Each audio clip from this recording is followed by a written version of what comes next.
All right, the federal government of Nigeria, first ever $500 million domestic bond is set to officially open to investors on Monday, August the 19th.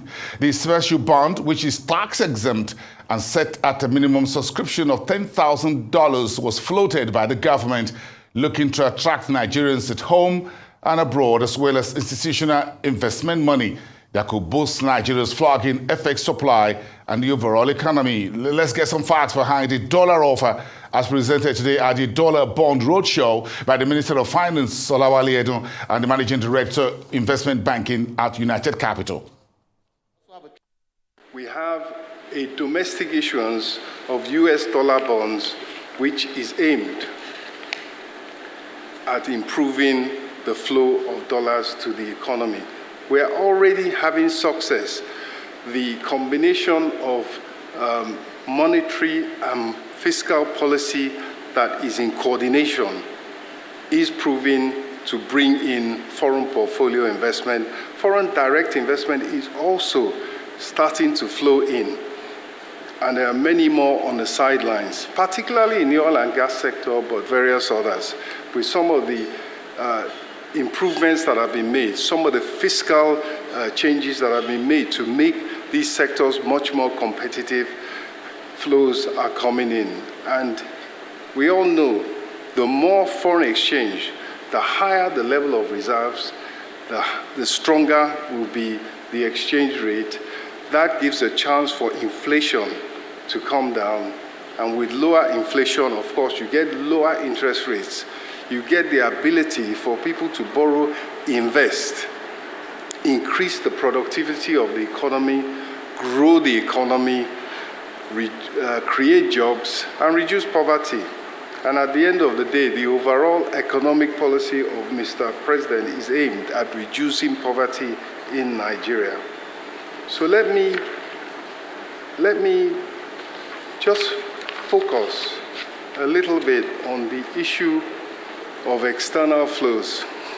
Right now, when we look at the concessional flows from the multilateral organizations in particular, the flow is negative. It's like water going uphill. Funds that are meant to be a surplus and an addition to help developing countries in financing development is actually the other way around. So what has to happen? We have to rely on domestic resource mobilization. We have to build our own financial markets. We have to rely on our own savings.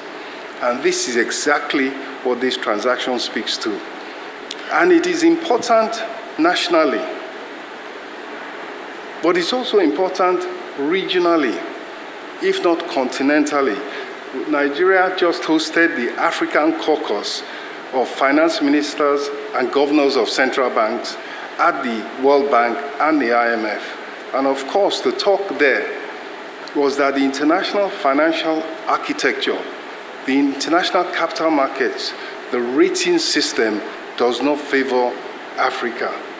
It does not give us the financing for development.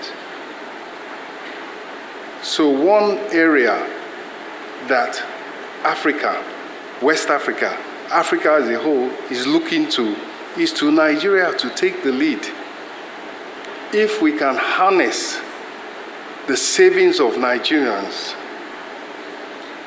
for those in diaspora that buy in to the macroeconomic story, the reform story of President Bola Ahmed Tinubu to grow this economy and make it productive and globally competitive, they have their savings, they have their funds, they are a target of this instrument. Likewise, there are Nigerians living in Nigeria whose savings are abroad. This is the time to back your own country.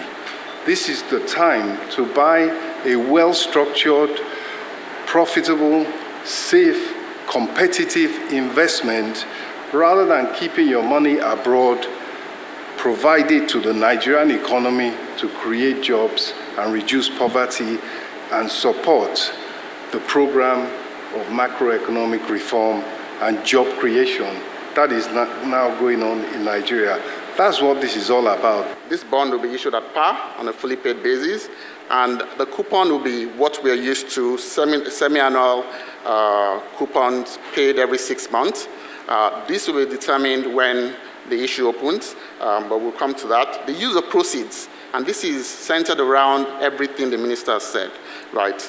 This will be used for some key sectors. It will be invested in some key sectors, critical sectors that will be approved by the president. So the president has to approve this, but this will be on the recommendation of the Honorable Minister of Finance, and this will be subject to appropriation by National Assembly. So that allows everyone to see that there is due process in this, and more importantly, it is ring-fenced. It's going to key sectors that will develop the economy and allow for increased revenue and, as the minister has rightly mentioned, subscription amount for this is $10,000. So the minimum for this is $10,000 with subsequent amount of $1,000 afterwards. We know that this allows a lot more parties, a lot more people to participate, but we'll speak to that. A few things were said earlier to say we're using infrastructure that is currently available in Nigerian market, and we have the NGX and the FMDQ. These are two buses where this security will be listed on, and again, you know, the market has developed to that level where we can have these options, and that will take advantage of that.